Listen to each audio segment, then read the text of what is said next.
Bismillahirrahmanirrahim. Innal hamdulillah nahmaduhu wa nasta'inuhu wa nastaghfiruh wa na'udzubillahi min syururi anfusina wa min sayyiati a'malina. May yahdihillahu fala mudhillalah wa may yudlil fala hadiyalah. Asyhadu an la ilaha illallah wahdahu la syarikalah wa asyhadu anna Muhammadan abduhu wa rasuluh. Amma ba'du.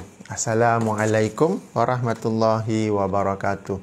Alhamdulillah kita bertemu lagi dalam siri bedah buku 202 pelajaran berkenaan poligami.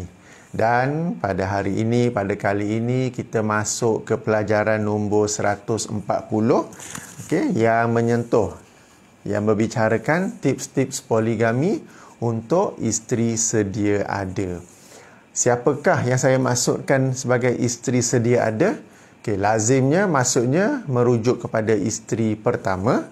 Tetapi saya tak guna istilah isteri pertama, saya guna istilah isteri sedia ada sebab kadang-kala jika seorang suami itu sudah ada dua isteri, lalu dia hendak menambah yang ketiga, maka isteri yang kedua pun merasa berat untuk menerima madu, padahal dia sendiri madu.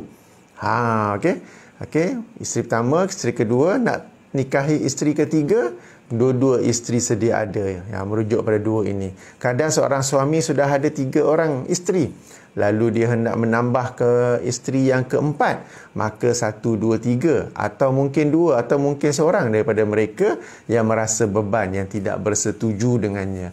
Maka itulah yang saya maksudkan dengan isteri sedia ada.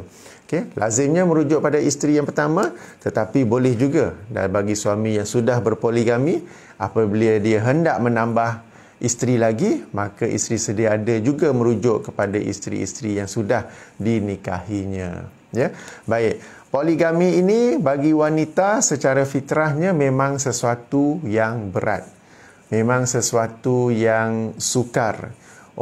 Seorang suami jangan mudah-mudah menuduh isterinya emosi lah, isterinya cemburu lah, apa semua tu. Sebab seandainya syariat Islam membenarkan isteri juga ada lebih daripada seorang suami, sudah tentu suami sedia ada itu juga akan membantah, akan merasa berat dan akan cemburu. Jadi perkara ini sebenarnya bukanlah terhad kepada isteri saja, tetapi suami juga akan ada perasaan sedemikian.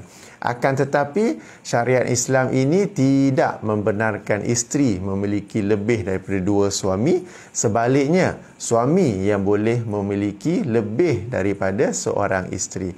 Kenapa sedemikian? Banyak hikmahnya, banyak sebabnya.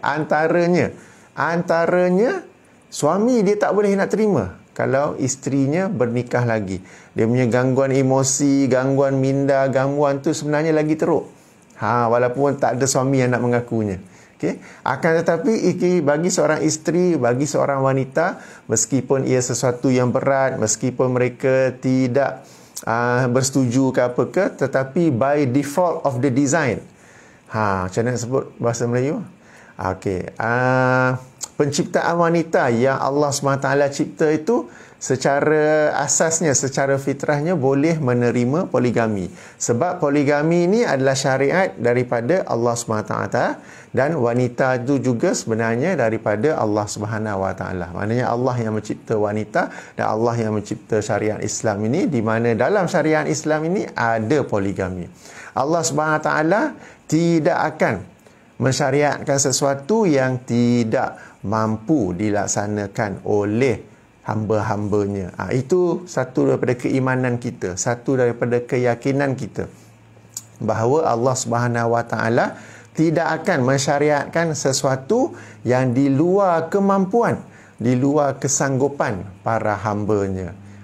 Itu kita kena yakin. Mungkin kita membantah, mungkin tak setuju ke apa ke, but you must know your design, your default design. Rekaan kamu yang asal, yang direka, yang dicipta oleh Allah SWT ialah boleh menerima poligami. Seandainya poligami ini memudaratkan, mudaratnya lebih banyak daripada manfaat, sesuatu yang buruk, sesuatu yang tak bagus, nescaya Allah SWT daripada awal lagi, daripada sejak turunnya Al-Quran tu lagi, telah pun mengharamkannya. Sebagaimana Allah juga mengharamkan perkara-perkara yang lain yang sebelum itu zaman jahiliah ada. Okey, lalu Allah mengharamkannya secara bertahap-tahap. Akan tetapi poligami Allah tidak mengharamkannya. Sebaliknya membatasnya kepada 4 dan juga mengajar cara-cara berpoligami yang adil. Ini sesuatu yang mesti diyakini. Jadi kepada para isteri, kepada para wanita di sana, ya, poligami memang berat, tapi kena yakin antara lelaki dan wanita, Allah tidak mensyariatkan, tidak menghalalkan wanita memiliki lebih daripada seorang suami. Kenapa? Sebab suami sedia ada tak boleh nak accept. Dia punya tekanan minda, dia punya berkecamuknya emosi, dia punya hati hancur apa semua tu jauh lagi dahsyat. Okay? Dia tak boleh nak accept. Okay? Sebab tu tidak ada syariat sedemikian. Akan tetapi Allah mensyariatkan bahawa bagi seorang suami dia boleh memiliki lebih daripada seorang isteri. Walaupun isteri sedia ada berat untuk menerimanya, tetapi Allah SWT mengetahui berat-berat pun sebenarnya boleh, ya, sebenarnya boleh. Jadi untuk sesi kali ini saya ingin berkongsi beberapa ayat-ayat Quran, beberapa ayat-ayat Quran yang insya-Allah dapat memberi motivasi, dapat memberi ketenangan kepada para isteri sedia ada dalam rangka menghadapi suami yang ingin berpoligami atau tiba-tiba dah pula berpoligami, ya. Ayat-ayat ini sebaik-baiknya direnungi, dikaji, ditadabur, difikir-fikirkan daripada awal lagi, sebelum suami berpoligami, sebelum suami tiba-tiba kata nak poligami. Sebab kenapa? Bila baca secara tenang-tenang akan lebih mudah menghayatinya, akan lebih mudah mengecapi keindahannya, akan lebih mudah memahaminya. Akan tetapi kalau last minute, bila suami kata ni dah habis PKP, nanti saya nak nikah lagi, ataupun tiba-tiba saya dah nikah lagi dalam suasana marah, dalam suasana emosi yang berkecamuk, dalam suasana hati yang hancur, mungkin sukar untuk mencerna, untuk menerima ayat-ayat ini. Tapi teruskan berusaha, insya-Allah boleh. Ya. Okey, mari kita, ayat-ayat ini ada juga dalam buku 202 pelajaran tentang poligami. Pertama, mari kita rujuk ayat dalam surah Al-An'am.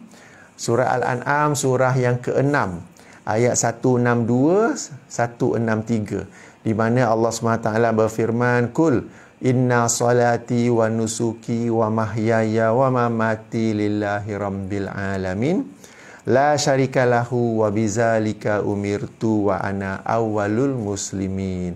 Katakanlah, sesungguhnya solatku, ibadahku, kehidupanku, kematianku adalah semata-mata lillahi rabbil alamin, Allah, Tuhan sekalian alam.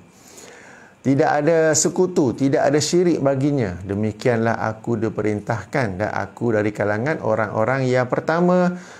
Awalul muslimin bukanlah orang Islam zaman pertama saja, tak. Orang yang pertama sekali apabila menjumpai sesuatu perintah, sesuatu larangan agama, dia yang pertama sekali, terawal sekali untuk submit. Muslim ni salah satu maksudnya ialah submission, tunduk ataupun menyerah diri pada perintah larangan tersebut. Jadi kita berikrar di sini bahawa kita ni antara yang terawal untuk taat, untuk tunduk kepada perintah atau larangan tersebut.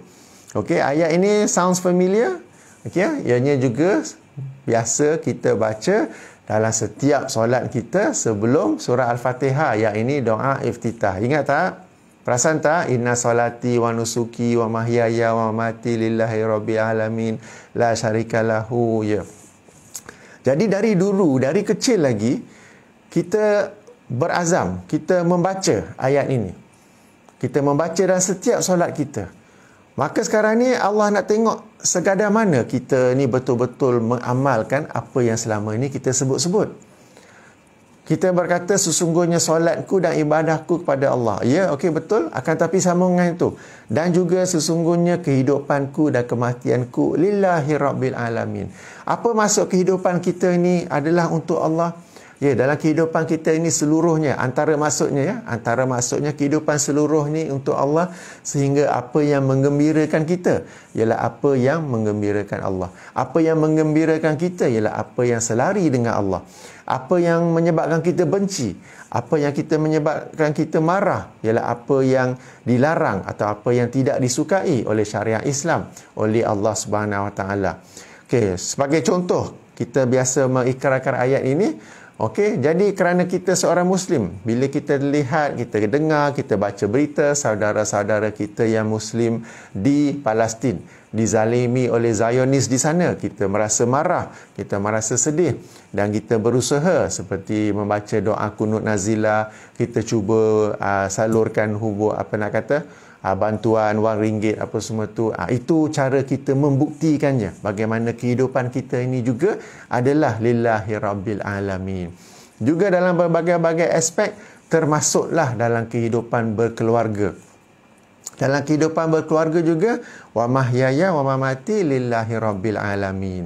Ya, suami itu kita pandang sebagai satu jambatan, satu sarana yang menghubungkan kita kepada Allah, yang akhirnya akan dapat membantu menjadi sarana kepada kita masuk syurga Allah. Umpama kalau kita nak pergi ke Pulau Pinang, kita mesti menaiki jambatan. Kalau kita nak pergi buat umrah naik ke Kedah, kita naik kapal terbang. Jadi suami ni umpama jambatan, umpama kapal terbang tadi yang menghubungkan kita, yang menyampaikan kita kepada Allah SWT, yang menyampaikan kita kepada syurga Allah. Demikianlah bagaimana kehidupan kita ini seluruhnya kepada Allah. Kita juga ada suami, tapi kita pandang suami itu bukan sebagai kehidupan kita ni, bukanlah kerana suami, tetapi kerana Allah. Suami ini jambatan, suami ini sarana yang menyampaikan kita kepada Allah. Sehingga dengan itu, seandainya suami kita buat perkara-perkara yang salah, perkara-perkara yang dilarang oleh syariat Islam, kita akan marah dan kita akan melarangnya. Seandainya suami kita nak pergi main judi di kasino, kita akan marah. Seandainya suami kita hendak pergi minum di kelab malam ke pub ke, kita akan marah. Nak berjudi sekarang ni tak semestinya di kasino. Sudah ada banyak online gaming, online punya kasino apa semua tu. Dalam rumah, dalam toilet, dia guna phone saja dia boleh berjudi. Dan kadang-kadang judi ni bukan sekadar kasino. Dia tengok bola dengan kawan-kawan, Chelsea lawan Manchester City ke apa ke. Kalau Chelsea menang RM10, kalau tu menang RM10, walaupun sesama kawan-kawan, sesama apa gitu, tetapi berjudi juga di situ. Jadi kehidupan kita ni kerana Allah, bila kita lihat suami buat benda tu, kita akan marah, kita akan tegur dan kita akan larang. Akan tetapi, apabila suami hendak melakukan perkara yang selari dengan syariat Islam, yang dianjurkan oleh syariat Islam, kita akan sokong dan kita memberi bantuan. Kalau suami hendak pergi solat jemaah misalnya, kita menyokongnya. Kalau suami hendak bersedekah kepada tabung Palestin misalnya, kita menyokongnya. Dan demikianlah juga apabila suami hendak melakukan sesuatu yang dihalalkan oleh syariat, seperti bernikah lagi, kita akan nak kata sokong mungkin susah, tetapi paling-paling kita pun bersabar tentangnya. Ya, sebab ini ada beberapa tingkatan dalam sini ya. Yang bawah sekali kita mengingkarinya, kemudian kita sabar. Sabar ini ringkasnya bermaksud menahan diri daripada melakukan perkara-perkara yang dilarang oleh syariat Islam. Tingkatan lagi tinggi, redha. Redha ni hati berasa tenang dengan apa yang berlaku. Redha suami nak nikah lagi sebagai contoh. Dan tingkat yang paling tinggi, syukur. Syukur ini bergembira. Nak kata isteri tu bersyukur, suami bernikah lagi, mungkin tahap, mungkin makam yang tinggi sangat. Tapi paling-paling sabar, ataupun lebih utama redha. Jangan ingkar, sebab apa yang suami lakukan itu ialah sesuatu yang selari dengan syariat Islam. Sesuatu yang dihalalkan oleh syariat Islam, dihalalkan oleh Allah Subhanahu Wa Taala. Nak kata hukumnya sunat ke, harus ke apa ke, itu saya telah kupas dalam sesi yang lain. Tetapi paling-paling kurang ianya sesuatu yang halal, sesuatu yang dibolehkan. Poligami ni kalau nak accept, kalau kita nak terima, kita kena tukar mindset. kena tukar mindset daripada suami yang menggatal, suami yang mengkhianati aku. Kita ubah mindset kepada suami yang hendak buat sesuatu yang dihalalkan oleh syariat Islam, dan suami hendak bukan mengkhianati kita, tetapi hendak melakukan sesuatu yang dibolehkan dalam syariat Islam. Sebab selagi mana kita duk berkata suami ini menggatal, suami ini ikut nafsu, suami berpoya-poya, suami telah mengkhianati aku, apa semua tu, selagi itulah ianya sukar bagi kita untuk menerima poligami. Jadi sangat penting untuk menukar mindset. Sangat penting untuk menukar pemikiran kita daripada awal lagi. Daripada awal lagi, bagi seorang wanita, bagi seorang isteri, apabila dia melangkah ke alam perkahwinan, dia kena program dalam dirinya dan yang bahawa dia bukanlah satu-satunya. Okey? Mungkin pada masa akan datang, okey, suami akan bernikah lagi.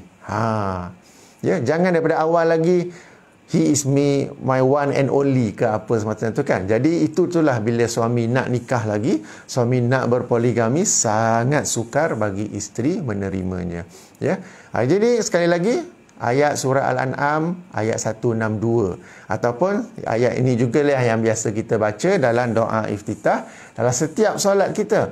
Sekarang ini masanya kita buktikan, ya. Sesungguhnya solat dan ibadah memang kepada Allah, betul. Kehidupan kita ni kerana Allah, betul atau tidak? Sekaranglah masa untuk kita membuktikannya.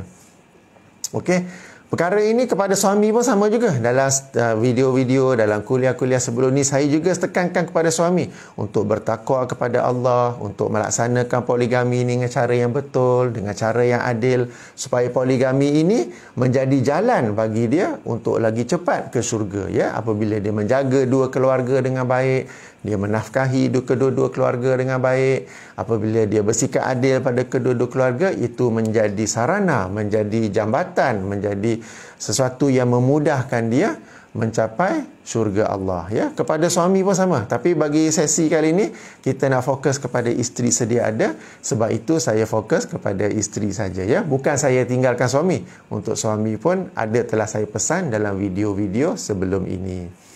Okey. Okey, setakat ni untuk ayat 162 surah Al-An'am. Kita beralih kepada ayat seterusnya pula. Ya, jadi sesi ini saya nak fokus kepada beberapa ayat-ayat Quran yang moga-moga dapat memberi motivasi, memberi ketenangan kepada para isteri sedia ada apabila suami ingin bernikah lagi. Seterusnya kita pergi ke ayat surah Al-Baqarah ayat 216. Surah Al-Baqarah ayat 216. Okey, di mana Allah SWT berfirman, wa asa an takrahu syai'an wa huwa khairul lakum. Boleh jadi engkau membenci sesuatu perkara padahal ia baik bagi kamu. Wa asa an tuhibbu syai'an wa huwa syarrul lakum. Dan boleh jadi engkau menyukai sesuatu perkara padahal ia buruk bagi kamu. Wallahu ya'lamu wa antum la ta'lamun. Dan Allah Maha mengetahui sementara kalian tidak mengetahui. Ayat ini asalnya merujuk kepada perintah untuk pergi berperang, pergi berjihad. Jadi di kalangan umat Islam ketika itu ada yang merasa berat, ada yang tak suka kena pergi perang. Maka Allah menurunkan ayat ini, boleh jadi kamu tak suka perang itu, tetapi ya, baik bagi kamu. Dan boleh jadi kamu menyangka sesuatu perkara itu baik. Yang ini duduk rumah je lah, tak payah perang. Okay, aku nak duduk rumah je. Padahal ia buruk bagi kamu. Allah mengetahui, padahal kamu tidak mengetahui. Akan tetapi disebabkan rangkap ini Allah turunkan ayat itu dalam bentuk yang umum, maka ia tidak terhad kepada perintah berperang, tetapi juga merangkumi perkara-perkara lain dalam syariat Islam. Dan salah satu daripadanya ialah syariat poligami. Boleh jadi kamu membenci poligami itu, tetapi ia baik bagi kamu. Boleh jadi suami pula suka syariat poligami itu, tetapi ia buruk bagi kamu. Allah Maha mengetahui sementara kamu tidak mengetahui. Okey, jadi nak tahu apa nak kata baik buruk ke apa ke, kita buat saja, teruskan saja sebagaimana yang Allah Subhanahu taala syariatkan. Ya, meskipun poligami ni pada asalnya ataupun mungkinlah kita dengar-dengar pengamalan poligami ni di kalangan masyarakat kita banyak yang buruk. Okey, banyak yang buruk. Okey, orang yang positif bila dia dengar banyak orang yang buruk ni, dia sendiri berazam, I want to make sure that it is right for me. I want to make it happen right for me. Saya akan pastikan yang poligami dalam keluarga saya ini berlaku secara baik, bukan seperti yang kita dengar-dengar di kalangan masyarakat, bukan seperti yang kita dengar, yang kita tonton dalam drama ataupun baca dalam novel. Saya nak jadikan poligami saya ini sesuatu yang berjaya. Ya. Jadi tapi yang saya nak rujuk asalnya ayat ini menerangkan kepada kita apa yang kita sangkakan buruk boleh jadi itu sebenarnya baik bagi kita. Apakah kebaikan poligami kepada isteri? Cuba dulu baru tahu. Kita yakin semua yang Allah halalkan itu mesti ada kebaikan di dalamnya. Jika ada baik dan buruk, kebaikan itu lebih banyak, lebih utama, lebih penting daripada keburukannya itu. Asalkan ianya dilaksanakan dengan baik. Okay? Itu antara keyakinan kita, itu antara keimanan kita bahawa apabila Allah SWT mensyariatkan sesuatu perkara, baik poligami ataupun lain-lainnya, ada kebaikan yang banyak dalamnya. Kalau pun nak kata ada beberapa kekurangan, ada a few disadvantage, the advantages is much more. Itu antara keyakinan kita kepada syariat Islam ini.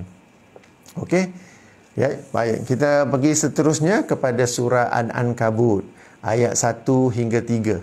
Surah nombor 29. A'udzubillahi minasyaitonirrajim. Alif lam mim.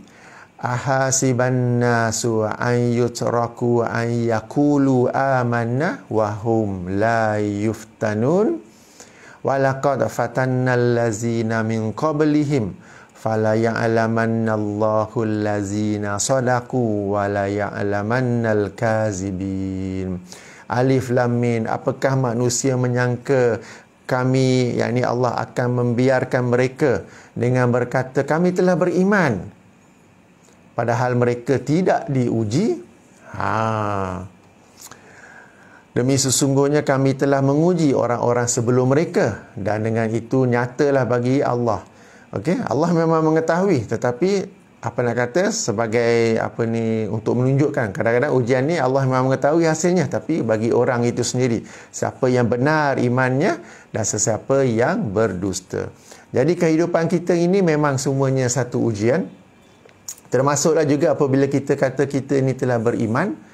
Sebab iman tu macam mana ya? Antaranya ialah kita beriman kepada syariat Islam ini. Kita beriman kepada Allah dan kita beriman bahawa apa yang Allah turunkan dalam syariat Islam, apa yang Allah syariatkan itu adalah baik. Tapi mesti Allah nak uji. Lain orang, lain ujiannya. Ujian ni kita ingat-ingat ada dua benda yang penting. Pertama, ujian akan datang tanpa appointment, tanpa temu janji, tiba-tiba dia akan datang tanpa disangka-sangka, baik kepada saya ataupun kepada masa sesiapa lain. Yang kedua, ujian itu mestilah perkara yang kita tak suka. Okey, bukan tak suka, tidak disangka-sangka. Macam kita tak bolehlah pilih ujian apa. Saya tak nak ujian poligami, saya nak ujian yang lain. Tak boleh buat appointment juga. Hari ni saya tak nak ujian lah. Okay, besok boleh tak tengah hari lebih kurang tu saya free sikit, bagilah nak ujian apa-apa, kereta rosak ke, tayar pancit ke, rumah tiba-tiba rosak ke, tak ada elektrik ke, tak boleh pilih-pilih. Kita tak boleh buat appointment dan kita tak boleh pilih ujian itu. Okay? Jadi Allah SWT berfirman, bertanya, bukan sebab Allah tak tahu, tapi bertanya sebagai nak menyedarkan kita, apakah akan dibiarkan, apakah manusia ni menyangka mereka akan dibiarkan berkata saya telah beriman, kami ini beriman tanpa sebarang ujian. Allah akan menguji kita sebagaimana orang-orang sebelum kita Allah juga uji.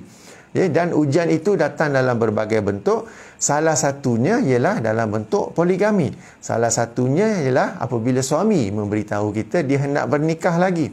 Ini sebenarnya satu ujian. Bagaimana sikap kita? Bagaimana sikap kita kalau suami pula kata saya malam ni nak pergi, kita katalah benda-benda yang tak baik. Saya malam ni hendak pergi jumpa dengan kawan-kawan, kami hendak minum-minum di kelab malam. Bagaimana sikap kita? Mungkin marah, tapi marah tu sedikit. Okey. Bagaimana pula sikap kita apabila suami berkata saya nak nikah lagi? Marahnya tu banyak lagi kan? Jadi antara dua tu, satu perkara yang dihalalkan oleh syariat, satu perkara yang diharamkan oleh syariat. Bagaimana sikap kita? Allah nak uji macam itu. Allah nak uji kita yang bila suami buat benda salah yang lain, kita tegur dengan baik, Bila suami nak buat benda yang halal, sebagaimana poligami ini, kita marah dengan dia, kita menghalangnya dan berbagai-bagai lain. Bukan semualah, sebahagian orang berbuat demikian. Jadi bila dengar suami nak poligami, bila dengar suami telah poligami, jangan terus marah apa, tapi ini ujian Allah kepada aku. Lain ya. Ubah kita punya sikap, ubah sikap kita punya reaction.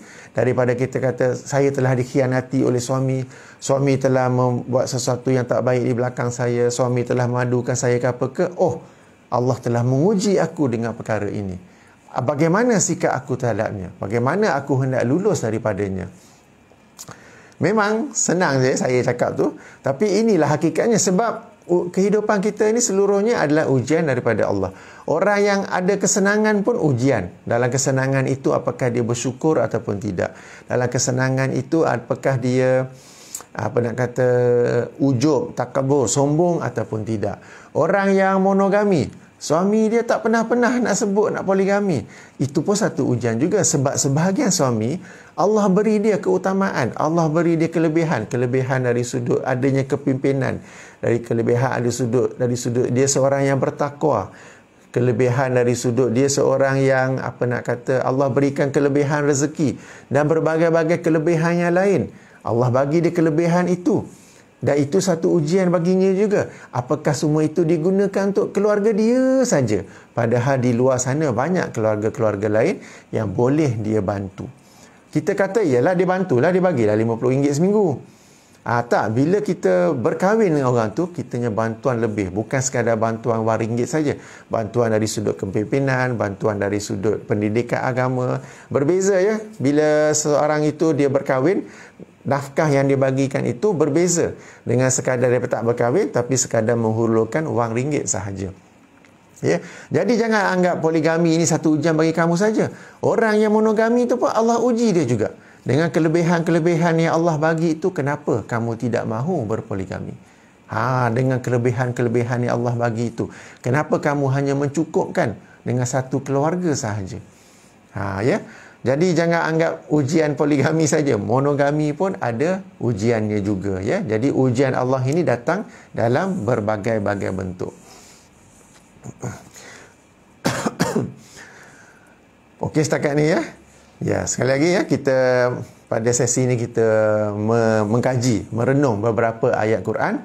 Mungkin saya kena laju sebab ada banyak juga yang saya nak kongsi, kesemuanya 6-7 di sini dalam masa sejam ya. Tapi saya bagi sedikit tu ya, para hadirin nanti lepas ni buka baca Quran, baca terjemahan, baca tafsirnya, kemudian mentadabur, memfikirkannya ya. Macam ayat ini kan, apa ya ujian Allah pada aku? Aku ni hidup senang, aku ni apa ni, lalu Allah mengujiku dengan suami yang nak menikah lagi. Bagaimana sikap aku? Okey. Dan kita kata ujian ni datang macam-macam lain. Sebagian orang uji dengan macam-macam lain lah. Okay? Jadi bila ada ujian ini, salah satunya kita bersyukur, kita bergembira sebab Allah masih pay attention kepada kita dan Allah nak lihat bagaimana kita punya sikap di sebaliknya. Okay? Dan lagi penting juga, apa doa kita kepada Allah. Ya, nanti kemudian kita akan sentuh pula tentang bagaimana hendak berdoa dalam rangka menghadapi poligami ini. Ada doanya juga. Okay, isteri bila suami nak poligami, marah, sedih, down, upset, nak berdoa pun tak tahu nak sebut apa. Tak tahu nak susun ayat macam mana. Nanti lepas ni saya kongsinya pula daripada Al-Quran ni sendiri. Doa je macam mana. Itu di akhir nanti ya, insya-Allah ya. Ya, baik. Seterusnya kita ke surah Mujadilah. Surah ke-58 ayat ke-11. Surah ke-58 ayat ke-11. Sudah jumpa? Okey, a'udzubillahi minasyaitonirrajim. Ya ayyuhallazina amanu, wahai orang-orang yang beriman, iza qila lakum tafassahu fil majalis, wahai orang-orang yang beriman, apabila dikatakan kepada kalian berlapang-lapanglah dalam majlis, make space. Okay, tak apa, kita baca ayat ni dulu, Kemudian saya cerita latar belakang di sebalik ayat ini, dan kemudian saya cerita juga macam mana pula kaitannya dengan poligami, ya. Okey, kita baca ayat ini dulu. Wahai orang-orang yang beriman, apabila dikatakan kepada kalian berlapanglah, okey, dalam majlis itu, fafsahu, maka berlapanglah. Maknanya bila dalam majlis Rasulullah sallallahu alaihi wasallam, para sahabat duduk rapat-rapat untuk mendengar majlis ilmu tersebut. Lalu ada orang yang datang lambat sikit, mereka nak duduk, tak ada tempat duduk. Lalu ayat ini, lalu Rasulullah menyuruh kita make space, lapang-lapang sikit supaya mereka pun boleh duduk sama. Okey. Bila kamu make space, bila kamu pun buat ruang, berlapang-lapang untuk buat ruang, apa ya? Yafsahillahu lakum, maka Allah melapangkan bagi kalian. Wa iza kilang syuzu fangshuzu, dan apabila dikatakan bagi kalian bangunlah atau berdirilah, maka berdirilah. Oi, yang tengah duduk tu suruh berdiri, berdirilah juga. Okey, hasilnya apa? Yarfa'illah, Allah mengangkat allazina amanu minkum, orang-orang yang beriman di kalangan kalian, wallazina utul ilma, dan orang-orang yang diberi ilmu, darajat, beberapa darjat. Beriman, berilmu, okey, itu kita alhamdulillah. Tapi ini suruh berdiri, aku dah duduk first come first serve lah kan, apa pula suruh berdiri. Tapi dia pun berdiri. Bila dengan perbuatan berdirinya tu, Allah akan mengangkat orang itu ke beberapa darjat yang lebih tinggi. Wallahu bima ta'maluna khabir, dan Allah Maha mendalam pengetahuannya tentang apa yang kamu lakukan. Ayat ini asalnya merujuk kepada majlis ilmu pada zaman Rasulullah sallallahu alaihi wasallam. Apabila Rasulullah duduk menyampaikan ilmu, para sahabat pun duduk keliling, okey, dan ramai, jadi mereka duduk rapat-rapat. Lalu ada juga sahabat lain yang datang ke majlis ilmu tersebut, tapi dah penuh lah kan. Lalu mereka kena berdiri ataupun di belakang. Lalu Rasulullah suruh mereka berlapang, make space, supaya mereka tu pun dapat duduk sama. Okey, dapat duduk sama. Kemudiannya pula, yang berdiri tu kan pula kena suruh berdiri. Okey. Di kalangan para sahabat Rasulullah ni sallallahu alaihi wasallam diriwayatkan di kalangan para sahabat Rasulullah ini sallallahu alaihi wasallam, Rasulullah selalu ataupun lazimnya mengutamakan ahli Badar, iaitu mereka yang terlibat sama dalam perang Badar. Sebab perang Badar ni kita tahu perang yang pertama berlaku dalam sejarah Islam. Dalam suasana umat Islam hanya lebih kurang 300 orang, dan pasukan musuh pula 1000 orang. Dan 300 orang ni dah bukannya highly trained, bukanlah dengan kelengkapan yang canggih ke apa ke, serba minimum apa semua tu, tetapi mereka ini berani untuk mengorbankan jiwa dan raga untuk tetap pergi berperang, Jadi mereka berperang dan menang, ya, perang Badar. Jadi 300 orang ini Allah memberikan mereka ni keutamaan, dan Rasulullah pun memberi mereka prioriti, keutamaan. Jadi bila mereka ni pula sampai, nak lapang-lapang pun tak ada tempat dah. Lalu mereka ni berdiri saja untuk mendengar majlis ilmu Rasulullah. Okay, melihat sedemikian, sebab Rasulullah memberi keutamaan kepada mereka, ahli Badar ini. Yang duduk tu, nak suruh lapang-lapang dah tak ada, Rasulullah suruh berdiri. Yang tengah berdiri ahli Badar tu, Rasulullah suruh duduk, mari duduk. Okey. Ini yang dimasukkan, yang apabila disuruhkan kamu bangun berdiri, berdirilah. Tapi bagi orang yang berdiri itu, dia bukanlah tak ada ganjaran ke kosong ke apa ke. Allah berjanji di sini akan mengangkat darjatnya, yarfa'illah, mengangkat darjatnya dengan beberapa darjat. Ada keutamaannya juga di situ. Okey. Apa pula kaitan ayat ni dengan poligami? Okey.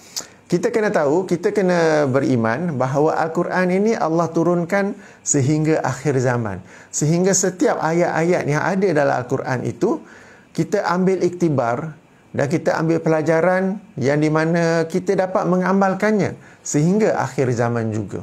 Jadi ayat ini meskipun secara asalnya merujuk kepada etika dalam majlis ilmu Rasulullah sallallahu alaihi wasallam, tapi ingat, bila dikatakan berlapanglah, orang itu pun melapangkan, make space, Allah melapangkan baginya. Satu contoh, pagi-pagi pergi pejabat sedang memandu. dalam kesesakan lalu lintas, traffic jam apa, kita di jalan utama, kita nak masuk simpang. Okey, jumlah kereta nak masuk simpang tu banyak, beratur panjang. Kita pun beratur. Okey. Tetapi ada tiba-tiba yang mari potong queue. Maka lazimnya marah kan? Tapi cuba berlapanglah. Maknanya tak apa, kita lapang bagi dia masuk, tak apalah. Kita bersangka baik. Mungkin dia ikut GPS. GPS tu last minute baru suruh turn. Padahal kena bagi tahu awal lagi, dia kena beratur dia panjang. Okay? Ataupun apa-apa lain. Tapi kita berlapang, kita make space bagi dia masuk. Apa ganjarannya? Allah SWT akan melapangkan kita. Melapangkan macam mana? Melapang tu macam-macam. Lapang fikiran, lapang dada, lapang hati, lapang rezeki dan lain-lain. Sebab tidak disebutkan apakah yang di sini, tetapi Allah akan melapangkan bagi kalian. Ya, cuba pagi-pagi tengoklah, satu hari tu Allah mudahkan saja. Urusan kita relax dan lapang saja, sebab kita pada awalnya lagi telah melapangkan bagi orang lain. Itu satu contoh bagaimana ayat ini sebenarnya tidak terhad kepada melapang-lapangkan dalam tempat duduk, tetapi dalam kehidupan kita ini. Samalah juga dalam kes poligami. Ada suami, ada isteri. Isteri ni nak suami dia kepada dia saja. Tak mau ada seorang lagi pula masuk share. Tapi kalau dia melapangkan, okey tak apa, kita share lah suami ni. Okey tak apa, share 2 orang. Lepas tu kemudian nak lagi 3 orang, okey tak apa gitu. Tapi atas sebab dia melapangkan, itu, Allah berjanji bahawa Allah yang akan melapangkan dia. Lapangkan macam mana tu? Melapangkan ketenangan dia, melapangkan hatinya, melapangkan fikirannya, melapangkan rezekinya dan macam-macam lagi. Ya, yang kita nak sebut ni tak terhad, sebab lapang ini satu kurniaan daripada Allah. Dan ianya boleh menyangkut pelbagai aspek, pelbagai cara, sebab rahmat Allah ini, kurniaan Allah ini tidak terhad. Allah janji akan melapangkan, tapi tidak membatasnya kepada apa-apa. Maknanya macam-macam aspek yang kita boleh ni. Demikian juga berdiri. Berdirinya maknanya macam berkorban. Okey? Maknanya macam apa nak kata, kehidupan pun macam lebih kurang je, suami pun income pun lebih kurang saja, nafkah pun lebih kurang saja, apa begitu. Lalu dia tetap berkorban juga. Okay, Allah akan menaikkan dia beberapa darjat. Dan yang berkorban itu tak apa, sebab Allah ini Ar-Razzaq dan Allah akan melapangkan juga rezekinya. Inilah pengajaran daripada ayat surah Mujadilah ayat ke-11 ini. Ya, kita kena fikir ya, ayat-ayat macam ni atau upama yang lain. Kita kena fikir, kita yakinkan Al-Quran ini petunjuk. Al-Quran ni our operation manual sampai ke akhir zaman. Tapi nak duduk-duduk ni, kita bukan duduk depan Rasulullah lagi dah. Kan? Tapi cuba kita fikir dan kaitkan dalam kehidupan kita. Apabila kita melapangkan untuk orang lain, contoh dalam traffic jam tadi ke, contoh kita kat pejabat tengah busy nak guna printer untuk assignment ke apa ke, tiba-tiba ada orang lain pula nak pakai printer tu. Ada pula satu je kan. Kita pun melapangkan. Tak apa, kamu pakai kejap, lepas ni aku pakai balik. Sebab aku nak print banyak. Sikap-sikap macam tu, kita melapangkan bagi orang lain, Allah akan melapangkan bagi kita. Ya, banyak contoh lain, tapi nak bawa ke dalam topik poligami. Kita sekarang sedang bincang tentang poligami. Itulah juga apabila seorang isteri melapangkan suaminya agar dapat juga dikongsi bersama isteri yang lain, bersama wanita yang lain, Allah SWT akan membalasnya dengan memberikan dia, mengurniakannya kelapangan dalam pelbagai aspek lain yang kita tidak tahu lagi pada saat ini. Demikian juga apabila disuruh berdiri, maka berdirilah. Kan baca ayat ni kan, kita dah sampai dulu, dah duduk depan, takkan nak berdiri pula. Okay? Tapi berdiri di sini kita berkorban sesuatu. Bukan, Rasulullah bukan suruh, ayat ini bukan suruh orang yang dah duduk awal tu suruh pergi keluar daripada majlis ilmu, tak. Tapi you berdiri kat belakang, yang ahli badan lebih utama tu mari duduk. Tapi atas sebab you sanggup berdiri bagi yang lebih utama tu duduk, Allah akan menaikkan, mengangkat kamu ke beberapa darjat yang lebih baik. Demikianlah bagi seorang isteri, dia tengok suami dia pun, kehidupan dia pun macam lebih kurang je, cukup-cukup aja. Banyak yang tak cukup ke apa ke sebenarnya, tapi dia sanggup juga berkorban, maka Allah SWT akan mengangkat darjatnya kepada beberapa yang lebih tinggi. Asalkan dia buat semua tu Awalnya dengan ikhlas, awalnya daripada asalnya ingin mencari redha Allah, ingin mencari syurga Allah. Allah akan memberi semua-semua itu sebagaimana dalam ayat ini. Okey, ingat ya, Mujadilah surah 58 ayat nombor 11. Bookmark ayat ini. Banyak dalam aspek kehidupan kita ini yang kita boleh praktikkan berdasarkan ayat ini tanpa terhad kepada poligami sahaja. Okey. Seterusnya kita ke surah yang seterusnya, surah Al-Hasyr, surah nombor 59, ayat nombor 9. Surah nombor 59, ayat nombor 9. Okey. A'udzubillahi minasyaitonirrajim. Wallazina tabawwa'ud dara, dan orang-orang yang duduk di tempat itu. Ayat ini sebenarnya mengisahkan tentang Muhajirin dan Ansar. Okey, kita tahu Muhajirin ini adalah umat Islam yang di Mekah, kemudian mereka berhijrah ke Madinah. Sebab tu mereka sebut Muhajirin yang berhijrah. Umat Islam di Madinah disebut sebagai Ansar, yang bermaksud menolong. Mereka menolong, yang ni menerima kedatangan orang-orang Muhajirin. Dan di ayat ini Allah menerangkan keutamaan orang-orang Ansar tersebut. Okey, keutamaan orang-orang Ansar sampai kisah mereka ini, pengorbanan mereka ini direkodkan dalam Al-Quran. Okey. Wallazina tabawwa'ud dara, dan orang-orang yang penduduk asal negeri itu, wal imana min qablihim, yang telah beriman sebelum mereka. Ni daripada awal lah, penduduk asal dan telah beriman apa tu? Yuhibbuna man hajara ilaihim. Mereka suka, mereka cinta, mereka sayang. Yuhibbu, suka, cinta, sayang kepada orang-orang yang berhijrah kepada mereka. Bukan sekadar boleh terima saja, tapi adanya kesukaan, adanya kasih sayang di situ. Okey. Wala yajiduna fi sudurihim hajatan, dan tidak terdapat dalam dada mereka itu hajat mimma utu, terhadap apa yang diberikan kepada orang-orang Muhajirin itu. Okey, satu riwayat kata macam ada harta rampasan perang. Jadi sepatutnya mereka pun nak, tapi tak mereka bagi kepada orang Muhajirin itu. Tapi pendapat lain yang berkata, orang-orang Ansar ni bila hijrah tu bukan sekadar terima, tetapi mereka juga memberi harta mereka kepada orang-orang Muhajirin. Sebab Muhajirin tu ramai yang berhijrah dalam suasana sehelai sepinggang. Tak adalah nak bawa macam-macam apa semua tu. Ya. Wa yu'thiruna ala anfusihim, dan mereka mengutamakan orang-orang Muhajirin itu di atas diri-diri mereka sendiri.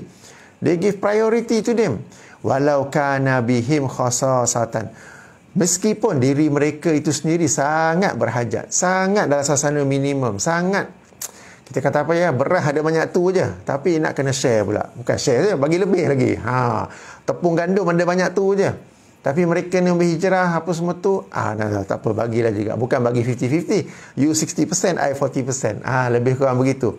Jadi demikianlah orang Ansar ni, mereka menerima orang-orang Muhajirin dalam suasana penuh kasih sayang, dan mereka membantu macam-macam. Padahal mereka ini sendiri, orang Ansar ini bukanlah orang-orang yang kaya, bukanlah orang yang banyak harta, tetapi mereka bagi, meskipun mereka sendiri sangat berhajatkan pada semua itu. Wa may yuqa syuhha nafsihi, sesiapa yang dapat memelihara dirinya daripada sifat bakhil, sifat kedekut, faulaika humul muflihun, maka mereka itulah orang-orang yang berjaya. Demikianlah keutamaan orang-orang Ansar terhadap orang-orang Muhajirin, sehingga Allah merekodkannya di dalam Al-Quran. So persoalannya pula, apa kaitan pula ni Ansar dengan Muhajirin dengan poligami ni? Saya sedang berkecamuk suami nak kahwin lagi ni, kamu cerita Ansar Muhajirin ni buat apa? Sekali lagi ya. Macam juga ayat surah Mujadilah yang kita kupas tadi, ayat ini juga kita ambil iktibar. Sebagaimana orang Ansar ini, mereka sendiri sangat memerlukan apa semua tu, tetapi mereka menerima hijrah. Saudara-saudara Islam daripada Mekah itu dengan penuh kasih sayang, dengan penuh kesukaan, dan mereka memberi, mereka sharing, bahkan share lebih lagi kepada mereka itu, walaupun mereka sendiri sangat-sangat memerlukannya. Ini kalau kita kaitkan dengan poligami, Okey, memang susah lah kot seorang isteri hendak menerima madu dengan penuh kasih sayang, dengan penuh kesukaan apa ke. Tetapi cuba untuk mencapai darjah ini sebagaimana orang Ansar. Dan juga sebagai isteri, lazimnya bukan sekadar tak boleh nak terima, tapi suami aku ni pun gaji dia, allowance dia, tolak tu, tolak ni, tolak tu, lebih mana sangat pun. Entah-entah silap-silap isteri pun selalu duk bekerja. Isteri pun bekerja untuk sama-sama share. Isteri duk tolong suami dia. Tolong bayar bil elektrik half-half lah, tolong bayar hutang rumah half-half lah, tolong.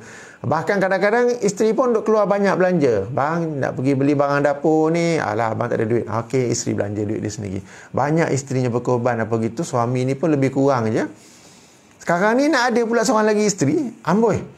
Habislah suami aku ni yang berdapatan pun minimum tak cukup apa begitu, sekarang nak share pula. Ya. Tetapi kalau seorang isteri itu yang bersikap sebagaimana orang-orang Ansar di dalam ayat ini, itu sudah tentu menjadi satu keutamaan baginya. Tak cukup pun tak apalah bang, nanti Allah akan rezekikan lagi. Sebagai contohnya. Tak cukup pun tak apalah, nanti bab financial ni abang bincanglah dengan yang bakal isteri tu nanti. Asalkan yang kita ni kita hidup macam mana. Ataupun bolehlah tak apalah abang kurangkan sini sikit, lebihkan yang sana. Nanti Allah akan balas balik dengan yang lebih baik. Ini satu contoh. Memanglah berat, memanglah susah. Tetapi sesuatu yang boleh difikir-fikirkan. Sebab bagi seorang isteri kadang-kadang berat nak terima poligami ni bukan sekadar perkara emosi, tapi dia fikir bab nafkah, bab itu, pendidikan anak-anak sekarang ni sekolah rendah, okeylah, tapi nanti dah besar, dia nak masuk universiti, dia nak masuk apa semua tu, yuran belajaran apa begitu, benda-benda begitu yang difikirkannya, ya. Tapi jangan risau, Allah SWT sebagai pemberi rezeki akan merezekikan kepada kedua-dua keluarga itu, ya. Jangan takut sebab rezeki ini daripada Allah SWT. Apabila kita lapangkan, Allah akan lapangkan. Salah satunya Allah akan lapangkan rezeki. Ya. Surah Al-Hasyr ayat ke-9. Bookmark juga ayat ini, ya. Sebenarnya bukan sahaja dalam kaitan dengan poligami, tetapi yang lain-lain juga. Kita nak bersedekah kepada tabung Palestin lah katakan. Mana-mana NGO yang nak buat kutipan, yang nak buat bantuan, kita nak bagi, kira tak cukup pula.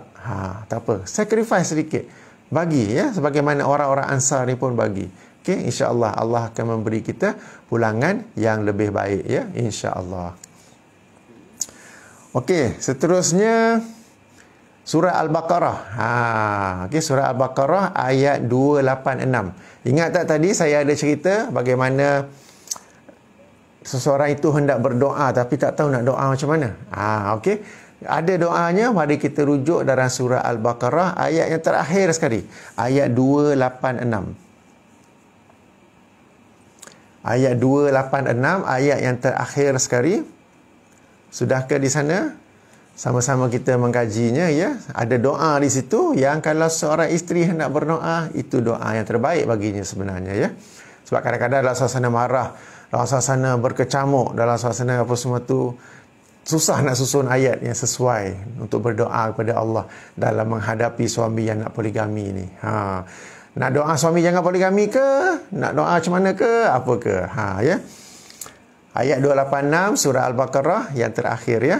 Allah SWT berfirman, la yukallifullahu nafsan illa wus'aha. Allah tidak akan membeban seseorang itu melainkan apa yang disanggupi olehnya, apa yang termampu olehnya. Ini satu perkara yang sangat penting. Saya ada highlight tadi, apabila Allah SWT mensyariatkan poligami ini, Allah tidak akan mensyariatkan poligami ini pada asalnya lagi jika Allah mengetahui hamba-hambanya daripada kalangan wanita, daripada kalangan muslimat tidak dapat menerima poligami, tidak dapat menanggung poligami itu sendiri. Ya, syariat Islam ini sendiri Allah SWT telah menurunkannya, telah mensyariatkannya, di mana semua syariat itu mampu ditanggung oleh hamba-hambanya, baik lelaki ataupun perempuan. Jadi Allah nyatakan sekali lagi di sini, la yukallifullahu nafsan illa wus'aha. Allah tidak akan membeban seseorang itu melainkan apa yang disanggupi. Sama juga, bukan saja dari sudut syariat, tapi juga dari sudut ujian. Macam saya kata tadi, poligami ini juga adalah satu ujian. Ujian bagi suami, ujian bagi isteri. Isteri sedia ada. Dan isteri kena yakin bahawa Allah Subhanahu Wa Taala tidak akan mengujinya dengan sesuatu yang dia tidak mampu lulus daripada ujian itu. Ianya akan berat sikit, akan susah sikit, tetapi Allah tahu boleh lulus. Allah tidak akan bagi ujian yang menyebabkan orang itu, baik lelaki atau perempuan, muslimin atau muslimat, akan gagal daripadanya. Sengaja nak bagi fail. Tak ada. Bukan sengaja nak bagi fail. Okay? Allah akan bagi ujian sekadar yang mampu. Ini maksud rangkap pertama ya. Dua ya. Maksudnya pertama, syariat Islam ini sendiri asalnya adalah sesuatu yang kita mampu melakukannya. Dan yang kedua, maksudnya apabila Allah menguji mana-mana hambanya, Allah tidak akan menguji melebihi kemampuan hamba tersebut. Okey. Laha ma kasabat, baginya pahala bagi apa yang dia usahakan, wa alaiha maktasabat, dan baginya dan ke atasnya dosa ke atas kesalahan yang dia lakukan. Rabbana, ya, okey, ada doa di sini. Rabbana la tu'akhizna in nasina aw akhtana. Wahai Tuhan kami, janganlah kamu menghukum kami jika kami terlupa atau tersilap. Rabbana wala tahmil alaina, ya Allah, janganlah engkau bebankan ke atas kami isran, sesuatu yang berat, kama hamaltahu alal lazina min qablina, sebagaimana yang engkau bebankan ke atas orang-orang sebelum kami. Rabbana wala tahmil, Rabbana wala tahmilna, ya Allah, janganlah engkau bebankan kami ma la taqata lana, apa yang kami tidak sanggup. Mala taqata lana bihi. Okey, apa yang kami tidak sanggup dengannya. Okey. Kalau dirasakan poligami ini sangat berat ke apa ke? Inilah doanya tu. Ya Allah, seolah-olah ya Allah, janganlah engkau bebankan aku dengan poligami ini sebab ia ini sangat berat bagi aku. Ya Allah, janganlah kau pikulkan dengan sesuatu yang poligami ini, sesuatu yang tak sanggup untuk aku. Ya, dengan doa ini boleh jadi Allah akan menukar hati suami itu sampai dia tak jadi nak poligami, atau Allah akan menguatkan hati isteri itu sehingga dia dapat menerima poligami, sehingga ianya bukan lagi menjadi satu beban ke atasnya. Ya, sebab kita berdoa di sini, ya Allah, janganlah kau bebankan kami, janganlah engkau pikulkan kami. Ya, jadi poligami ini macam satu yang beban, satu bebanan, satu pikulan yang sangat hebat. Maka apa nak kata kita berdoa kepada Allah. Dengan doa ini boleh jadi Allah SWT menukar hati suami daripada nak poligami tadi kepada tak nak poligami dah. Abang fikir tak nak lah. Susah lah poligami ni. Okey. Ataupun Allah memberi kekuatan kepada isteri itu tadi yang tadi masa berat tak boleh nak terima poligami, sehingga akhirnya boleh menerima poligami tersebut. Ini doa daripada Al-Quran itu sendiri. Wa'fu anna, okay, dan maafkanlah kami, waghfir lana, ampunilah kami, waghfir lana, ampunilah bagi kami, warhamna, dan rahmatilah kami, fansurna alal qaumil kafirin, dan tolonglah kami ke atas orang-orang kafir. Ya, ini doa daripada Al-Quran sendiri, sangat sesuai untuk kita berdoa dalam menghadapi suasana poligami ini, dalam menghadapi ujian poligami ini. Ya, dua ayat terakhir dari surah Al-Baqarah ini, 285, 286, bermula daripada Amanah. Okey, Rasulullah sallallahu alaihi wasallam pernah bersabda dalam hadis riwayat Bukhari dan Muslim bahawa dua ayat terakhir daripada surah Al-Baqarah ini apabila dibaca pada malam hari, maka ia sudah cukup bagi kamu. Sudah cukup sebagai zikir, sudah cukup sebagai doa dan sebagainya. Nak tambah lagi baca Al-Quran yang lain, doa yang lain boleh, tapi kalau yang paling minimal baca dua ayat ini. Okey, ini keutamaan dua ayat ini. Dan satu lagi keutamaannya, ya. Dua ayat ini tak silap saya Allah SWT berikan kepada Rasulullah SAW ketika baginda Isra' Mi'raj ketika di langit. Ayat-ayat yang lain ketika Rasulullah di bumi dibawa turun oleh malaikat Jibril. Tetapi dua ayat terakhir surah Al-Baqarah ni, keistimewaannya, specialnya tu ialah Allah berikan ketika Rasulullah berada di langit. Ya. Okay, jadi selalu baca ayat ini, selalu amalkan. Okey, amalkan maksudnya apa? Amalkan dalam kehidupan, ya. La yukallifullahu nafsan illa wusaha. Allah tidak akan membebankan seseorang itu melainkan apa yang termampu olehnya. Ya, kita kena yakin syariat Islam ini termasuklah poligami dalamnya ialah sesuatu yang bukan bebanan. Kalau beban, Allah tidak akan mensyariatkannya. Daripada awal lagi Allah akan mengharamkannya. Okey, dan juga kita kena yakin apabila Allah menguji kita dengan suami yang nak poligami, kita kena yakin ini satu ujian yang Allah bagi. Ya, Allah tahu kita mampu melaluinya dan lulus cemerlang daripadanya. Sebab Allah SWT tidak akan menzalimi kita dengan memberi satu ujian yang kita pasti gagal. Ya, tapi bila ujian tu mestilah rasa sukar, mestilah rasa berat, kan? Takkan bila ujian tu senang saja. Apa ujian apa? 2 campur 2 berapa? Itu ujiannya, tak? Bila ujian tu mestilah ianya berat, mestilah ianya hebat, kan? Dan daripada ujian itu juga Allah nak mendengar, nak melihat macam mana sikap kita, nak mendengar apa doa kita. Dan doa itu ada dalam lanjutan ayat itu sendiri. Ya, jadi berdoalah kepada Allah berdasarkan ayat ini. Lepas daripada baca ni, nak baca doa-doa yang lain, silakan, tak mengapa. Tapi ini bagi saya adalah satu doa yang sangat bagus dalam menghadapi apa-apa yang berat dalam kehidupan kita ini. Termasuklah juga apabila berhadapan dengan suami yang hendak berpoligami. Okey, sampai sini, ya. Demikianlah beberapa ayat Quran yang saya nak sampaikan, ya. Yang moga-moga dapat menjadi motivasi, dapat menjadi sumber ketenangan kepada para isteri apabila berhadapan dengan suami yang hendak berpoligami. Saya tadi macam laju sikit sebab nak cover 6 ayat ini dalam masa yang singkat ni, ya, dalam masa sejam lah, dah sejam dah pun, ya. Jadi ayat-ayat ini bookmark, kemudian boleh mentadaburnya, mengkajinya, reflect on it, think on it, and see how to practice it dalam kehidupan harian. Okay? So, lepas ni kita ada sesi Q&A. Boleh bertanya, boleh memberi pandangan, boleh memberi kritikan. Okay? Ya, sebelum itu saya berehat seminit 2 dulu, ya. InsyaAllah kita akan kembali. Okay? Boleh tulis saja di ruangan komen itu.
Assalamualaikum warahmatullahi wabarakatuh.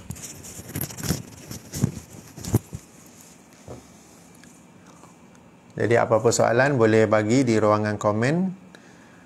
Okey, yang pertama di sini, ramai yang ada masalah untuk menegur suami yang berbuat salah dalam syariat. Tidak boleh ditegur atas suami panas baran. Jika ini berlaku, macam mana Kapten? Mungkin bergantung dengan cara menegur itu kot. Katakanlah suami tidak mahu pergi sembahyang Jumaat, katakanlah, salah kan? Okey, katakanlah tidak ada PKP, tidak ada apa-apa keuzuran ke apa ke, suami sihat, cuaca bagus, masjid pun dekat ke apa, suami tidak mahu pergi sembahyang Jumaat. Lalu isteri pun tegur, "Bang, sembahyang Jumaat bang, pergi." Kan? Ataupun cara lain, "Abang, nanti pergi sembahyang Jumaat, abang doakanlah ya saya dengan anak-anak apa semua ni. Saya ni," ataupun bahasa diri apa, sayang ke apa ke, "saya ni sangat suka kalau abang pergi sembahyang Jumaat. Duduk saf awal apa begitu. Duduk saf pertama, pergi awal, duduk saf pertama. Nanti dah balik tu cerita ya, khutbah tu apa yang khatib ceritakan. Ni panas-panas ni, nanti balik, I make your favorite drink. Apa dia? Fresh orange kan? Ni tadi dah beli dah orange siap-siap. Nanti saya blender kan, letak dalam freezer siap-siap. Balik nanti boleh minum fresh orange sejuk-sejuk. Sebagai contoh. Contoh suami yang tak nak pergi sembahyang Jumaat lah tu. Katakan apa-apa suami yang buat lain tu, jadi daripada tegur tu, cuba reverse psychology ke, cuba cara yang lain ke apa ke. Sebab kadang-kadang seseorang tu tak mau menerima teguran, bukan kerana teguran tu salah, tapi cara orang yang menegur. Sebagai isteri pun kadang-kadang suami tegur, tapi tegur dengan cara yang salah, isteri pun akan berat untuk menerimanya kan. Jadi demikian juga bagi suami, ya. Apa nak kata, kalau suami tu pun panas barang pun, lagilah kena hikmah. Sebab lain suami, lain lelaki, lain caranya apa begitu. Saya nak bagi contoh yang setepatnya pun mungkin susah. Tapi kalau satu cara tak berjaya, cuba cara yang lain. Suami nak kata dah buat benda yang tak betul ke apa ke, dah cuba tegur satu cara yang tak boleh, cuba tegur yang lain. Satu cara yang saya dengar macam berkesan juga, apabila suami tu nak kata tengah duduk apa kan, cuba semayang dekat sikit. Bila semayang itu berdoa, dalam doa tu bagi kuat sikit. Katakanlah suami malas semayang lah katakan. Kan? Dalam bilik tidur, dalam rumah, dalam master bedroom, suami duduk baring atas katil je, isteri semayang sebelah, isteri berdoa tu kuat sikit. Ya Allah, aku hamba-Mu ini sangat-sangatlah berkeinginan agar suami hamba-Mu ini juga tetap mendirikan solat.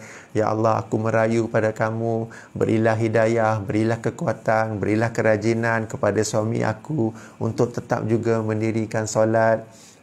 Sebagai contoh, tak tegur pun suami, tapi bagi dia dengar yang kita sedang merayu kepada Allah agar suami kita mendirikan solat. Itu satu contoh. Ya. Jadi ada pelbagai-bagai cara. Yang pentingnya, kalau teguran cara pertama tak berjaya, cuba tukar cara yang lain.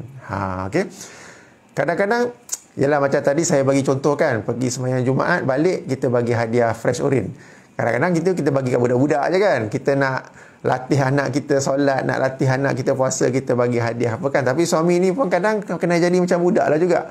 Bagi hadiah, bagi insentif ke apa ke, I cook your favorite meal ke apa ke, something like that. InsyaAllah ya, moga-moga berjaya. Assalamualaikum. Seorang isteri dah cuba untuk reda atas segala apa yang suami dah buat, tapi masalahnya suami tu tak dapat nak berlaku adil dari segi zahir dan batin. Suami memang tak mampu untuk berpoligami sehingga menyalahkan isteri pertama kerana tidak membantu dari segi kewangan.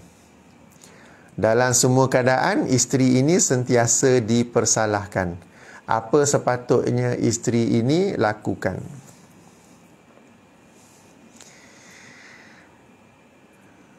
Saya nak bagi pandangan, dia macam nanti ramai tak setuju. Tak apa, saya bagi pandangan sajalah.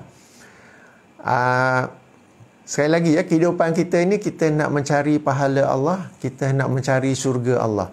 Di mana nampak ada peluang untuk kita mencari pahala, untuk mencari syurga, kita berebut masuk di situ. Okey. Jika suami itu tidak dapat berlaku adil, isteri boleh bantu suami untuk berlaku adil. Kan? Apa nak kata, jika suami itu tidak mampu dari sudut kewangan, isteri boleh juga bantu dari sudut kewangan kalau isteri pun ada ekstra. Jangan fikir yang aku pula nak kena bantu dia kahwin lagi. Tak, kita fikir dari sudut ini ada peluang untuk aku mendapatkan syurga Allah. Ini ada peluang untuk aku mendapat keredaan Allah. Allah ada memberi aku kelapangan, aku ingin bagi. Mudah-mudahan lepas ini suami aku ada kelapangan rezeki, madu aku ada kelapangan, tak perlu lagi. Ataupun mungkin dengan Allah aku membantu ini, Allah akan memberi lebih lagi kepada aku. Allah akan memberi lebih lagi kepada keluarga yang sedia ada sekarang ini. Ya. Sebab kita nak kata suami ni tak mampu, tidak berlaku adil apa semua tu. Cuba lihat dari sudut lain, apakah ruang yang ada untuk aku mendapat redha Allah, untuk mendapat syurga Allah. Ya, memang susah di sini, tapi saya tahu saja di kalangan orang-orang yang berpoligami ni ada saja isteri-isteri sedia ada yang membantu. Okey. Suami dia dalam rangka berpoligami, membantu dari sudut kewangan, membantu dari sudut keadilan.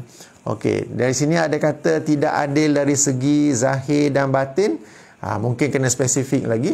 Tapi kalau mungkin dari segi batin, dari segi sudut hubungan seks ke katakan. Jadi cuba fikir, kenapa suami lagi suka nak buat hubungan seks di sana, tidak mahu dengan aku? Mungkinkah aku ni sendiri yang tidak tahu menjaga badan sehingga tidak menjadi menarik? Satu contoh saja. Tak semestinya, satu contoh ya. Tidak berlaku adil dari sudut zahir. Suami asyik nak balik rumah madu saja, tak nak bergilir dengan aku dengan adil. Tapi mungkinkah sebab dia balik rumah aku ni, aku yang tidak menjaga dia dengan baik? Mungkinkah dia balik ni rumah aku ni semak saja ke apa ke? Mungkinlah, taklah semestinya mungkin. Jadi cuba fikir dari sudut itu. Ya, moga-moga dapat membantu insya-Allah. Cara itu akan membuatkan suami lepas tangan pada tanggungjawab sebagai ketua keluarga. Cara apakah itu ya?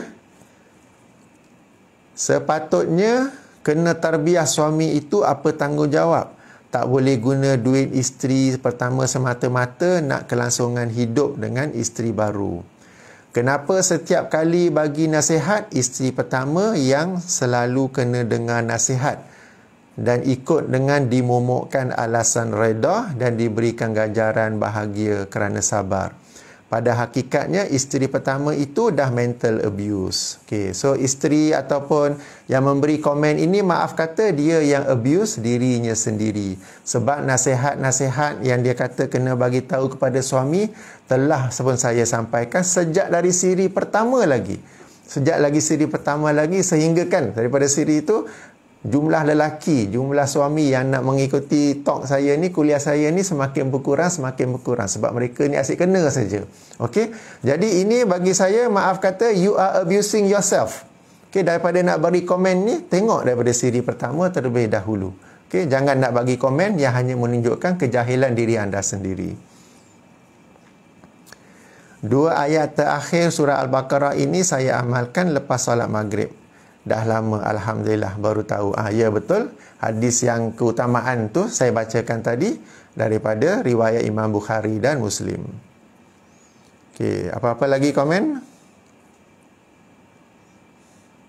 Siapa komen baik, saya komen baik. Siapa yang nak laser-laser, saya laser lah balik ya. Okey. Bagi tarbiyah kepada suami, selalu share tentang poligami dan tanggungjawab pada suami, dan dah bagi tahu bukan tanggungjawab isteri nak tanggung nafkah. Tapi suami tak terima semua itu, kita yang sentiasa makan hati, pada asalnya redha dah jadi sebaliknya pula bila suami macam ini. Ya, tak apa, teruskan lagi mentarbiah isteri, mentarbiah suami, bagi tahu suami tanggungjawab apa semua itu. Ya, apa nak kata, kena berterusan lah. Kalau suami dapat suami begini ni, kena berterusan membetulkannya, ya. Dan juga sebagaimana saya kata tadi, mungkin juga di situ Allah sengaja hendak buka ruang, buka peluang pada kita untuk menjana pahala yang lebih dari sisinya, asalkan kita ikhlas melakukannya. Ya, jika dengan hati yang berat apa begitu tu, secara fitrahnya memanglah berat, tapi cuba melatih hati supaya ikhlas untuk melakukannya. Kupasan yang sangat baik dan patut menjadi salah satu modul dalam kursus perkahwinan. Tapi malangnya bila ilmu poligami ditimbulkan, ada suara sumbang yang menyatakan poligami tak perlu dikempenkan untuk menggalak suami poligami. Sedangkan ilmu ini sangat luas dan ilmu seperti ini akan menguatkan lagi persediaan mental bila kita teruji. Ya. Jadi saya pun memang bukan nak kempenkan poligami, tetapi nak tak nak poligami ini is happening. Ianya berlaku. Ya, kita tak boleh nak menafikannya. Jadi daripada nak membiarkan poligami ini berlaku dalam suasana kejahilan, dalam suasana tidak bertanggungjawab, nak tak nak kena buat. Okey, nak tak nak kena tulis buku, kena buat sesi video seperti ini dan kena mendidik. Ya, dan ini setakat mana yang boleh buatlah. Kalau suami itu tak mau dengar ke apa ke, suami itu tak nak pay attention ke, tapi paling-paling yang boleh buat ialah tetap menyampaikan ilmu, menyampaikan nasihat, menyampaikan teguran kepada suami dan juga kepada isteri-isteri agar poligami ini dapat dilakukan dengan berjaya dan dapat mencapai objektif sakinah, mawadah dan rahmah. Ya, bukan nak berkempen poligami. Tajuk buku saya pun bukanlah 202 sebab anda patut poligami, tetapi 202 pelajaran berkenaan poligami. Bukan nak kempen poligami, tetapi nak mendidik masyarakat tentang poligami supaya apabila ia dilaksanakan, ia dapat dilaksanakan dengan cara yang terbaik, insya-Allah.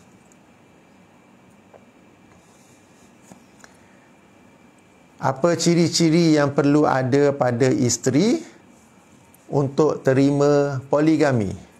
Ada setengah wanita dapat terima, ada setengah wanita langsung tak dapat terima. Apa ciri-ciri yang pertama, apabila isteri itu sendiri mahu menerima poligami, jadi dia mengubah persepsinya. Jika dia menutup dirinya daripada poligami, maka dia tidak akan dapat menerimanya. Sama juga dalam mana-mana hal lain, jika seseorang itu menutup dirinya daripada perkara itu, dia akan rugi dan tidak akan dapat meraih manfaat daripadanya. Ya, jadi ini bergantung kepada isteri itu sendiri. Sebab bukan sahaja suami saja yang tak mau dengar nasihat. Okay, isteri pun ada juga yang tak mau dengar nasihat. Kita dah bagi tahu ke apa ke, tak mau dengar juga. Ya. Jadi benda ni kita kata memang susah nak dibuat, maka peranan kita ialah menyampaikannya. Kalau dia nak menutup mindanya, menutup hatinya daripada tu, kita tak dapat nak buat apa. Takkan kita nak paksa pula kan, buka telinga cakap begitu apa ke. Jadi peranan kita menyampaikan, dan kalau melibatkan orang-orang terdekat, orang yang kita kasih sayang, kita doakan juga agar Allah Subhanahu taala memberi hidayah, membuka untuk dia mendengar tentang poligami ini, agar dia dapat menilai poligami ini dengan secara yang adil, insya-Allah. Alhamdulillah, ayat itu suami selalu ingatkan kepada saya untuk hafal dan baca untuk doa harian. Soalan saya, sebelum kahwin, suami dah beritahu kat isteri baru yang dia tak mampu untuk nafkah zahir. Dan isteri baru bersetuju atas syarat tersebut kerana dia mampu dari segi itu. Adakah dia boleh tuntut bila dia tahu yang suami bagi nafkah zahir pada isteri sedia ada? Okey, maknanya yang kalau saya faham soalan ni, sebelum berkahwin seolah-olah sudah ada perjanjian antara suami dengan bakal isteri keduanya bahawa dia tidak mampu memberi nafkah zahir. Dan bila isteri itu bersetuju atas syarat tersebut, maka sudah ada perjanjian di situ.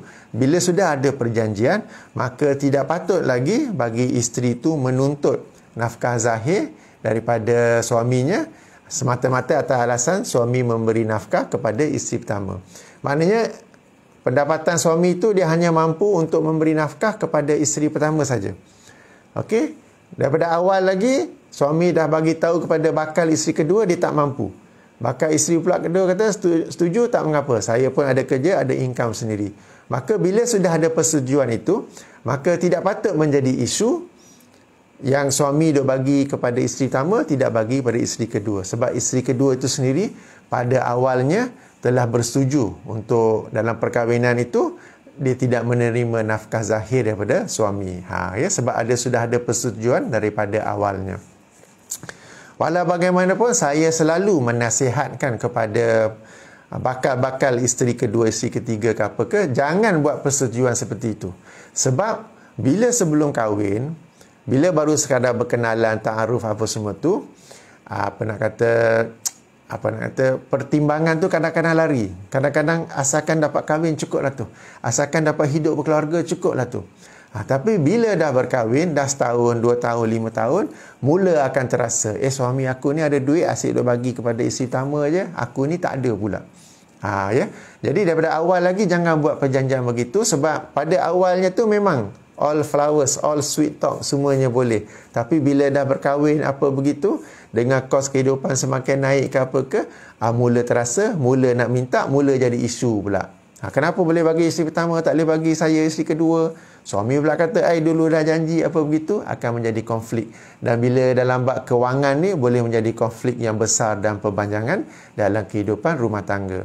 Jadi daripada awal lagi, saya nasihatkan kepada bakal-bakal isteri kedua, ketiga ke keempat ke, jangan bersetuju ataupun berbuat perjanjian ke apa ke yang suami tak perlu memberi nafkah. Kalau suami tak dapat nak bagi nafkah, maknanya dia tak layak poligami. Jangan poligami dengan dia. Jangan nikahi dengan dia. Okey?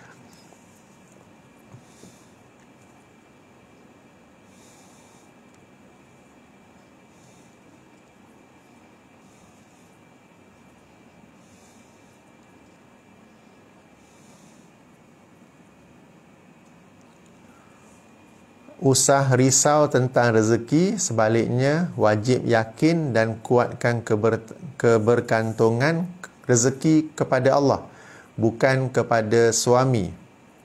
Bila kita yakin pada Allah, walaupun suami memberi sedikit, jika kita yakin pada Allah, pasti Allah akan cukupkan keperluan kita. Ya, betul di situ ya. Okay, anggapkan bahawa apabila kita turut memberi sumbangan, membantu suami menafkahi keluarga keduanya itu, anggaplah itu sebagai satu sedekah, yang di mana bagi setiap sedekah itu Allah akan memberi ganjaran, akan membalasnya dengan yang lebih banyak lagi. Dengan lebih banyak lagi. Jadi memang pada awalnya berat ke apa ke, tetapi yakinlah bahawa Allah akan memberi ganti dengan yang lebih baik, dengan lebih banyak. Kadang-kadang bukan bagi balik dengan bentuk rezeki wang ringgit, tetapi kehidupannya lebih bahagia, diri sendiri dan anak-anak pun sentiasa sehat, baik, anak-anak yang mendengar cakap ibu. Okey, sebab rezeki dalam masyarakat kita lazimnya dia faham wang ringgit ataupun harta saja. Padahal rezeki itu bermaksud sesuatu yang bermanfaat atau akan dihajatkan oleh manusia. Kesihatan ini rezeki, kelapangan mental dan emosi pun rezeki, mata dapat memandang pun rezeki, dapat mendengar pun rezeki. Jadi rezeki itu macam-macam yang Allah SWT akan bagi balik kepada kita.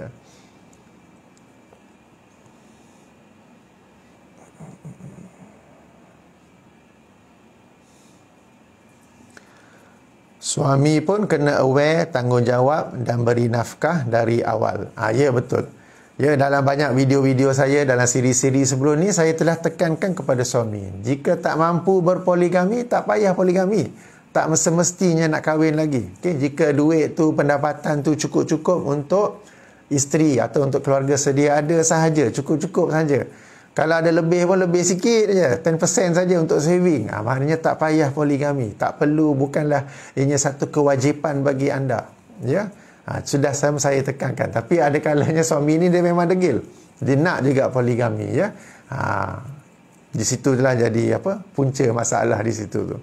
Sudah pun dinasihatkan. Dia pun tahu agaknya realitinya tu. Tapi entah kenapa dia nak juga kahwin. Padahal berbagai-bagai faktor yang dia pertimbangkan sebenarnya tak patut dia kahwin lagi. Apa-apa soalan lain, pandangan lain?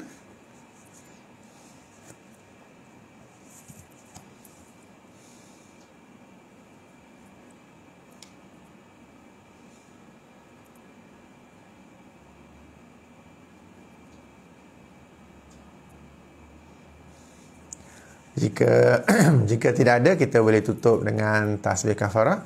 Subhanakallahumma wa bihamdika asyhadu an la ilaha illa anta astaghfiruka wa atubu ilaik. Assalamualaikum warahmatullahi wabarakatuh.